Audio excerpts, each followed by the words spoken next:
The year was 2017. I had just moved to a small, quiet town in rural Illinois. I knew almost no one. I was young, introverted, alone. Most of the town was retired, and the silence, it had a weight to it. A friend introduced me to a couple in their early 50s. They needed a dog sitter.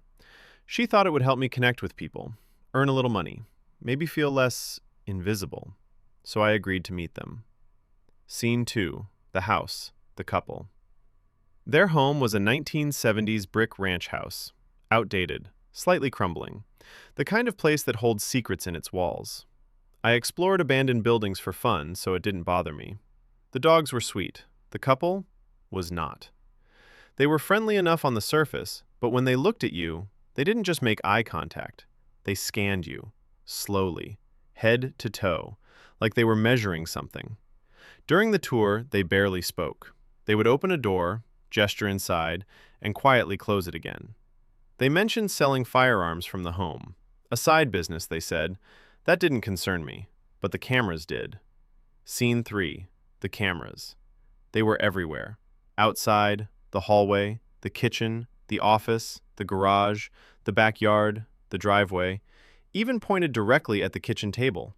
Insurance purposes, they said, for the gun business. Something about it felt wrong, but I needed the money, and I needed the connection, so I ignored the feeling. Scene 4. Night 2. The first night was quiet, but the second night changed everything. At 10 p.m., one of the driveway cameras went offline. I told myself, rural internet, it happens.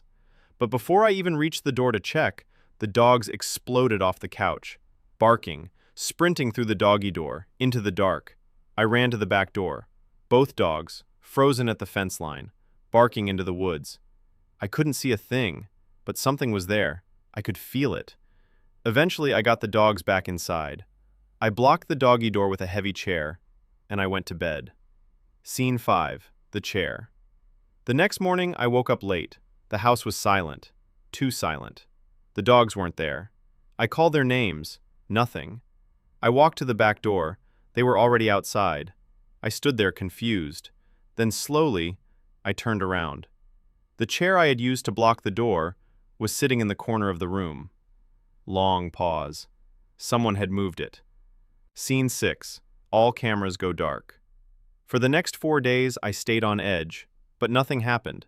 Until one night, working late in the office, I looked up at the monitor. Every single camera feed, offline, all at once. I texted the couple. They never replied. Scene 7. The noise. That same night, close to midnight, the dogs bolted again. I grabbed a kitchen knife, got the dogs inside, blocked the door. Then I heard it, a heavy thump, from the other side of the house. I moved down the hallway slowly, and then I stopped. There's a feeling you get when someone else is in a room. The air changes. The silence feels inhabited, and I felt it. I said, "Hello? Who's there?" Nothing. I locked the door from the outside and sat in the living room, knife in my hand, phone in the other, waiting. Scene 8. The texts. 20 minutes later, my phone lit up. A message from the wife. "Hi, don't worry about the cameras, you're safe." I never said I was scared. I never mentioned the cameras. And it was nearly 2 in the morning in Florida, where they were supposed to be. Before I could respond, another message. "Can you make sure I didn't leave the garage door open to the inside? I don't want anything getting in." The garage door was inside the room I had just locked. I didn't move. 2 minutes later, "I know it's late, but can you please check?" My gut said no, but I walked back. Knife raised, hand shaking. Scene 9. The arm. Another text as I reached the door. "I can see you're up. Can you please go in and check?" That's when I remembered. There were cameras in the hallway. They could see me. Right now. I pushed the door open. The garage door inside was already open. The garage beyond it, pitch black. I stepped closer.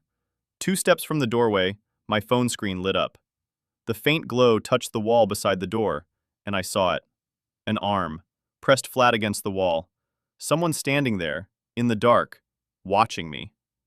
I slammed the door, grabbed my keys, ran.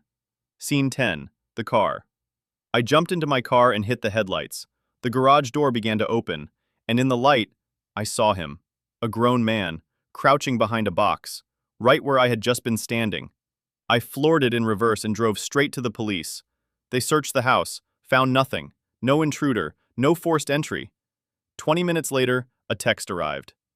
Plans changed. We're coming home soon. You can leave. No concern, no questions, nothing. I grabbed my things and drove away. In my rearview mirror, a car with no headlights pulled into the driveway.